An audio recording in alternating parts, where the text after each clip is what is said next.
Hello everyone, this is Mona. In this video we want to talk about different types of bonding, such as ionic bond, covalent bond, and metallic bond. So different types is, first one is the ionic bond, which is between a metal and a non-metal, for example NaCl or Na2CO3. Second one is a covalent bond, which is between two or more non-metals like CO2 or CH3OH. And then the third case is for a metallic bonding, which is between just metals alone, like Mg or sodium alone, basically. So first case is ionic bond. So as we can see, it's always between a metal and a non-metal, or a metal with a polyatomic anion. So metal usually have a positive charge, the anion or non-metal has a negative charge, so that's how they form a bond. So what happens in this case is metal has, for example, an electron that can actually transfer its electron to the non-metal. So as a result, now the non-metal has it. So there's always an electron transfer. So ionic bonding is always involving electron transfer from a metal to a non-metal. So this is an example of an ionic bonding between sodium and chlorine. Basically, sodium has 1 valence electron. Chlorine has 7 valence electrons. So what happens is that when they form a bond together, sodium actually gives away its valence electron to chlorine. Now chlorine becomes chloride, meaning it has 8 electrons now around it.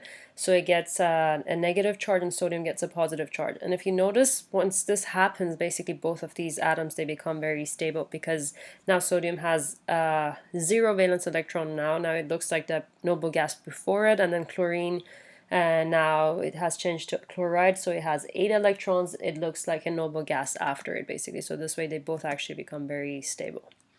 So, and that's the whole point of bonding, basically. That's why ionic compounds, they actually form atoms in an ionic compound, they actually form a bond. That's because this way both of them, they actually become very stable. So there's a few things that we have to know about an ionic compound. First of all, ionic compounds, they always exist in the form of a lattice crystal, which is made out of a network of positive and negative. So and if they're in the solid state, they're not conductive, because conductivity is all about movement of electrons. And when they are in the crystal lattice structure, because these positive negatives are so tightly, they're like tightly attracted to one another, there's no movement of electrons in there, therefore there's no conductivity.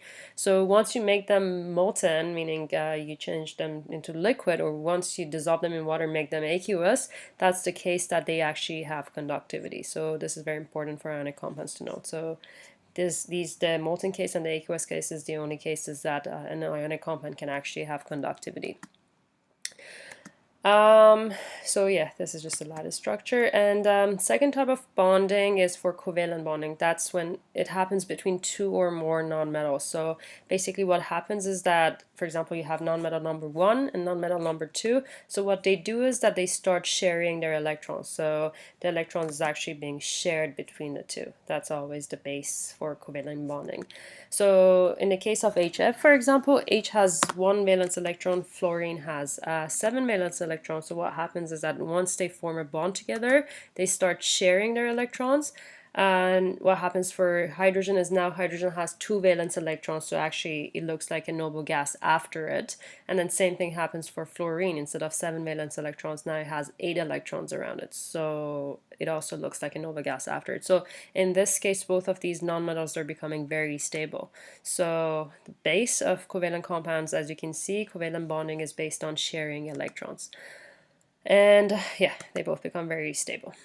And the third case is the metallic bonding. So metallic bonding is usually a network of positive ions, like sodium. For example, for the case of sodium, we have a network of positive sodium sitting next to each other, and then we have electrons moving freely between them.